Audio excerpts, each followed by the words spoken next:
Hey everybody, it is Jordan, aka Laser32 for LGRNexus.com, and I'm here to bring you the news and the up-to-date information on Dawn of War 2 beta.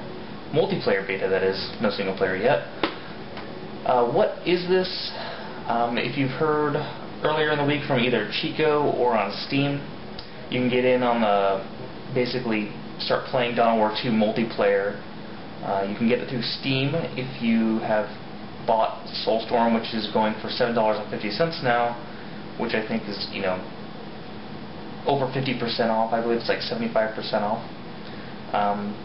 And that started earlier in the week on Wednesday, so January 21st.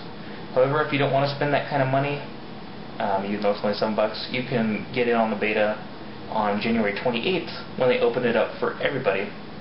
I'm not sure if you have to get it through Steam. I'm assuming so, but we'll figure that out later, and you can check LGRNexus.com for more updates, and we'll let you know whether or not you have to get it through Steam or if you can get it through another website or something. Anyway, as you can see from the menu screen, it looks pretty nice. One thing that you'll notice is that it is using Windows Live, which is essentially a live service, so if you have an Xbox, you already know what this is all about.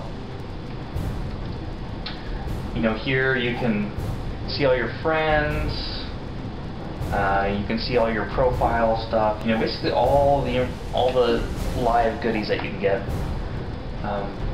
So in case you're wondering, that does mean Relic Online is completely gone in this game. For those that played Company of Heroes, you understand that Relic Online really sucks. It was really buggy, and they held off on features for the longest time, so it's actually very exciting to get a new and a working, and proven to be working, service in place. Anyway, what can we do? We can, I'm going to show you, we have a find a game. For people that played Company of Heroes, that is basically auto-matching. Yeah, for ranked games, so any game you play in there is going to show up on a leaderboard or something. And here, every time you start getting into a game, you can select your army. We have 4 races. We have Space Marines, Orcs, Eldar, and Tyranid. Each race, as you can see, has 3 types of commander units, each one specializing in different things, each one able to upgrade on the battlefield. You can get up to 3 types of upgrades, which is going to be the shield, the armor, and the weapon. But basically the main deal behind them is, one of his, over here the very far left one, is always an offensive unit. They're very good in battle, very powerful units on their own, in their own right. The second one is usually kind of like a specialty unit as far as like stealth or I don't know, I guess infiltration kind of unit. And then the last one is usually a defensive or basically a support kind of character, where they specialize in, you know, supporting the army. So basically giving power-ups to people, to their army around them, which could mean, you know, resistance to suppression or something. But anyway, I like to use the Eldar, the Warp Spider Exarch, because as we all know, Warp Spiders are awesome.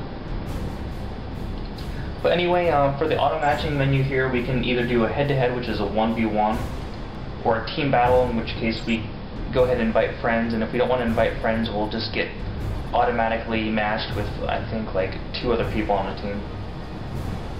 So far in the beta, I think all they have is 2v2 and 3v3 right now, which is kind of weird. You think they would allow you, or I mean 1v1 and 3v3, I'm sorry.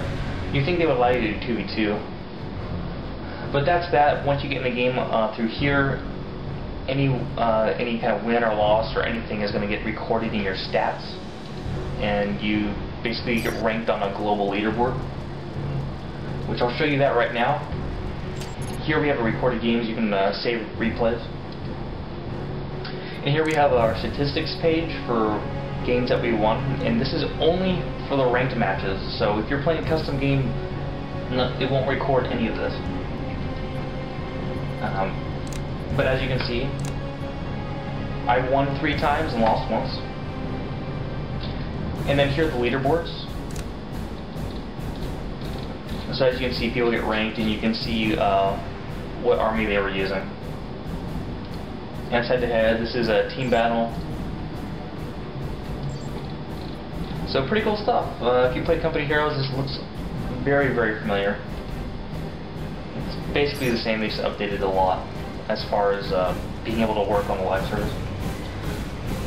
So I'll go ahead and show you the custom games where people have hosted their own games.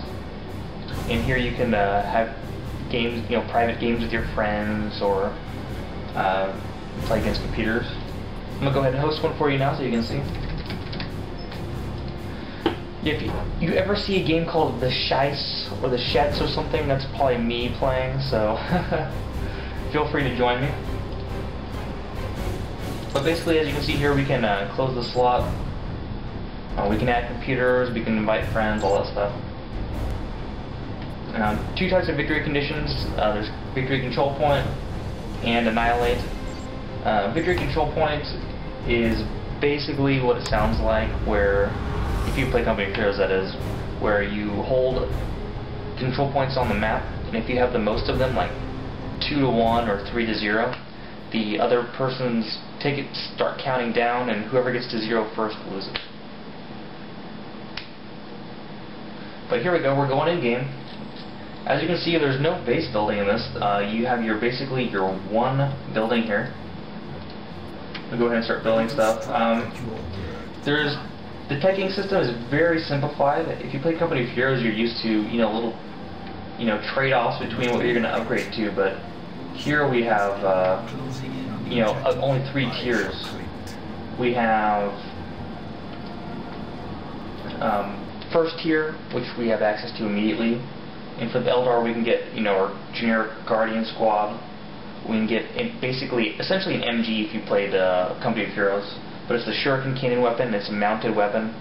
So it has a setup time when you go to use it, but it's very powerful, it suppresses. We have Rangers, which is like a sniper unit. Then of course the Howling Banshees, which are awesome at melee combat. And then when you're ready, once you get enough power, because there's 2 types of resources here, there's requisition and there's power. They're all represented by control points on the map, so in order to increase your income, you have to go out and take points on the map and control them. But basically, from Company of Heroes, you know that you spend manpower and fuel to upgrade. Well, here we're using the power and the requisition, and there's only 3 tiers, like I said. So there's 2 times when you can make global upgrades to your building, which allows you to have access to new units. Aside from that, each individual unit can be upgraded. I'll show that here. The commander, I'll show you right here. These are the upgrades for the commanders themselves. You have the weapon, the generator, which is basically it's the armor. And then, of course, your accessory, your shield, or whatever usually it is. And then each unit can be upgraded too. So my generic unit, I can get battle armor, which really, really helps.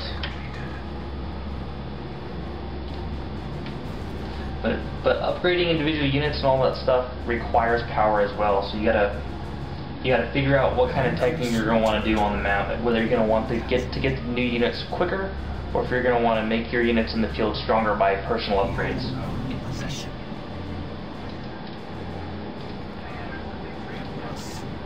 But here I go, I'm bouncing around the map. If you play Company of Heroes, I know I've been mentioning it a lot, but basically it's very, very similar to that. There's a huge stress on cover. As you can see, green cover is the best usually. They also have the gold cover, which is second best. And then of course no cover, which is bad. If you get caught out in no cover, you're basically going to die. Here's one of the victory control points, so we can start counting down on their tickets. This right here is the power thing. You can upgrade the power to increase your income. It just costs some requisition to upgrade your power stations, and once you do, you get a greater income of power, which is good. It allows you